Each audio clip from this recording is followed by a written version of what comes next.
سب سے پہلے آپ سے گزارش ہے کہ آپ میرے چینل کو سبسکرائب، لائک اور شیئر ضرور کریں تاکہ میری ساری ویڈیوز آپ تک پہنچ جائے۔ نجاسات مسئلہ اسی 10 چیزیں نجس ہیں: 1 پیشاب، 2 پاخانہ، 3 منی، 4 مردار، 5 خون، 6 7 کتاور سور، 8 کافر، 9 شراب، 10 نجاست خور حیوان کا پسینہ۔ 1 2 پیشاب اور پاخانہ مسئلہ اکیاسی انسان کا اور احراس حیوان کا جس کا گوشت حرام ہے اور جس کا خون جندہ ہے، یعنی اگر اس کی رگ کاٹی جائے تو خون اچھل کر نکلتا ہو، پیشاب اور پاخانہ نجس ہے،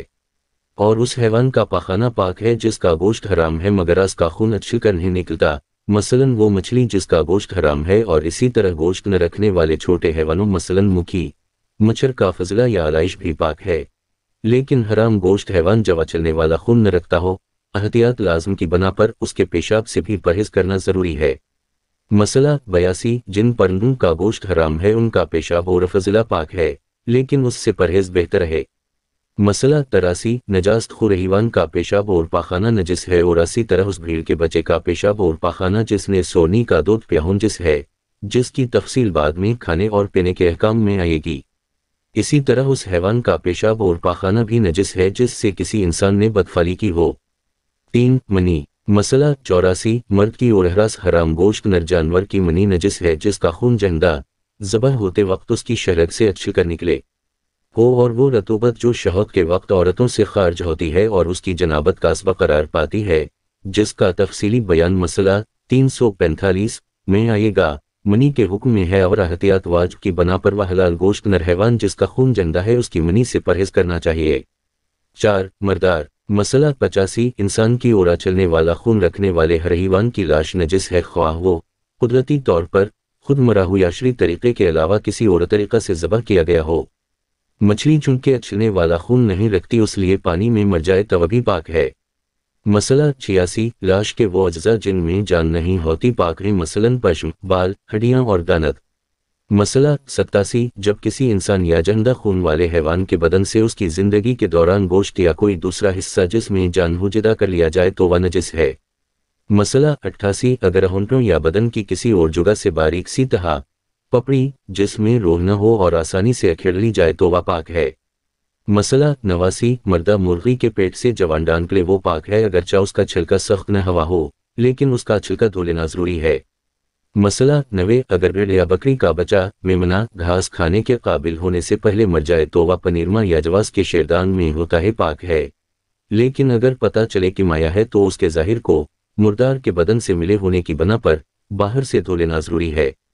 مسئلہ 91 دوائیاں، عطر، روغن، تیل، گھی، جوتوں کی پالش اور صابن جنہیں غیر اسلامی ملک سے درآمد کیا جاتا ہے اگر ان کی نجاست کے بارے میں یقین نہ ہو تو پاک ہیں۔ مسئلہ 92 گوشت، چربی اور چمڑا جس کے بارے میں احتمال حوت کا کسی ایسے جانور کا ہے جسے شرعی طریقے سے ذبح کیا گیا ہے، پاک ہے،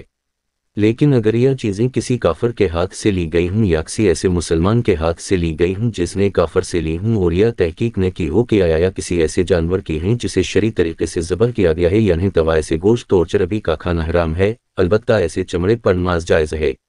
لیکن اگر یہ چیزیں مسلمانوں کے بازار سے یا کسی مسلمان سے خریدی جائیں اور یا معلوم نہ حوت کا اس سے پہلے یہ کسی کافر سے خریدی گئی تھیں یا اس بات کا احتمال حوت کا تحقیق کر لی گئی ہے تو خواہ کافر سے ہی خریدی جائیں، اس گوشت اور چربی کا کھانا جائز ہے، اس شرط کے ساتھ کہ وہ مسلمان اس میں کوئی ایسا تصرف کرے جو حلال گوشت سے مخصوص ہو جسے کھانے کے لیے بیچنا۔ 5 خون مسئلہ 93 انسان اور خون جہندہ رکھنے والے، یعنی اگر اس کی رگ کاٹی جائے تو خون اچھل کر نکلتا ہو، ہر حیوان کا خون نجس ہے،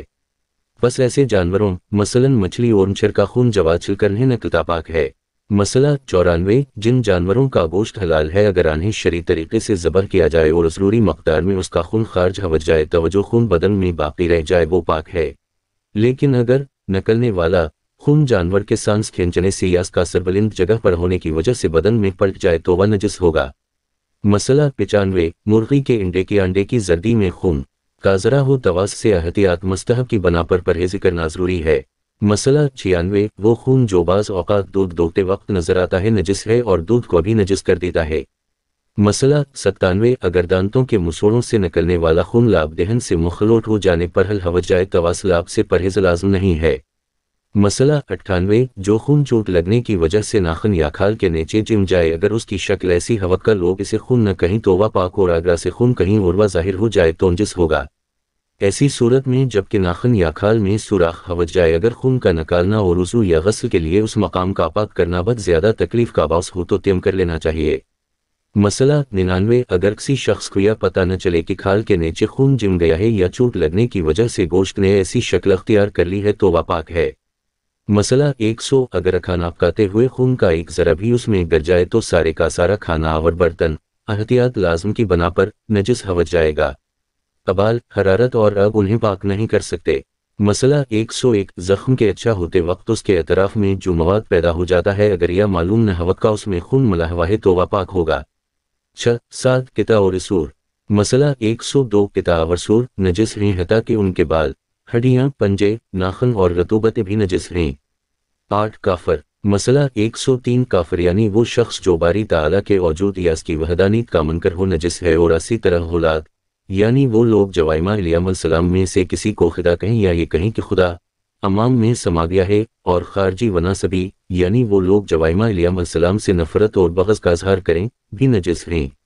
اسی طرح وہ شخص جو کسی نبی کی نبوت یا ضروریات دین یعنی وہ چیزیں جنہیں مسلمان دین کا جز سمجھتے ہیں، مثلا نماز اور روزے میں سے کسی ایک کا یا جانتے ہوئے کہ یہ ضروریات دین ہیں، منکر ہو اگر اس طرح انکار کریں کہ اس سے پیغمبر کی تکذیب لازم قرار پائے، خواہ جمالی طور سے ہی کیوں نہ ہو، لیکن الکتاب یعنی یہود، نصارہ و مجوسی پاک ہیں۔ مسئلہ 104 کافر کا تمام بدن حتیٰ کہ اس کے بال، ناخن اور رطوبتیں بھی نجس ہیں۔ مسئلہ 105 اگر کسی نابالغ کے ماں باپ یا دادا دادی کافر ہوں تو وہ بچہ بھی نجس ہے، البتہ اگر وہ سورج بورج رکھتا ہو، اسلام کا اظہار کرتا ہو تو ایسی صورت میں پاک ہے، اور اگر اپنے ماں باپ سے روگ نہ ہو کر مسلمانوں کی طرف جھک جائے یا پھر تحقیق کر رہا ہو تو اس کی نجاست کا حکم مشکل ہے، اور اگران میں سے یعنی ماں باپ یا دادا دادی میں سے ایک بھی مسلمان ہو تو اس تفصیل کے مطابق جو مسئلہ 210 میں آئے گی بچہ پاک ہے۔ مسئلہ 106 اگر کسی کے متعلق یہ علم نہ ہو کہ مسلمان ہے یا نہیں اور کوئی علامت اس کے مسلمان ہونے کی نہ ہو تو وہ پاک سمجھا جائے گا، لیکن اس پر اسلام کے دوسرے احکام کا اطلاق نہیں ہوگا، مثلا نہیں وہ مسلمان عورت سے شادی کر سکتا ہے اور نہ ہی اسے مسلمانوں کے قبرستان میں دفن کیا جا سکتا ہے۔ مسئلہ 107 جو شخص خانوادہ رسالت کے 12 اماموں میں سے کسی ایک کو بھی دشمنی کی بنا پر گالی دے وہ نجس ہے۔ 9 شراب۔ مسئلہ 108 شراب نجس ہے، اس کے علاوہ تمام مست کرنے والی چیزیں نجس نہیں ہیں۔ مسئلہ 109 صنعتی الکحل خواہ صنعتی ہو یا طبی کی تمام قسم پاک ہیں۔ مسئلہ 110 اگر انگور کارس خود یا پکانے پر ابل جائے تو پاک ہے، لیکن اس کا کھانا پینا حرام ہے، اسی طرح ابلا ہوا انگور احتیاط واجب کی بنا پر حرام ہے مگر نجس نہیں ہے۔ مسئلہ 111 کھجور، منقا، کشمش اور ان کا شیرہ خواہ ابل جائیں تو وہ بھی پاک ہیں اور ان کا کھانا حلال ہے۔ مسئلہ 112 فقہ جو عام طور سے جو سے تیار ہوتی ہے جو تھوڑا سا نشہ پیدا کرتی ہے حرام ہے اور احتیاط واجب کی بنا پر نجس ہے، اور غیر فقہ یعنی طبی قوات کے مطابق حاصل کردہ آپ جو جسے میاء الشسیر کہتے ہیں جس میں کوئی نشہ نہیں ہوتا پاک اور حلال ہے۔ 10 نجاست کھانے والے حیوان کا پسینہ۔ مسئلہ 113 انسانی نجاست کھانے کی عادت والے اونٹ کا پسینہ نجس ہے، اور احتیاط واجب کی بنا پر بقیہ حیوان کا پسینہ جسے انسانی نجاست کھانے کی عادت ہو نجس ہے۔ مسئلہ 114 جو شخص فال حرام سے جنب ہوا ہوا اس کا پسینہ پاک ہے اور اس میں نماز صحیح ہے۔ اسی طرح ویڈیو دیکھنے کے لیے آپ میرے چینل کو سبسکرائب، لائک اور شیئر ضرور کریں تاکہ میری ساری ویڈیوز آپ تک پہنچ جائے۔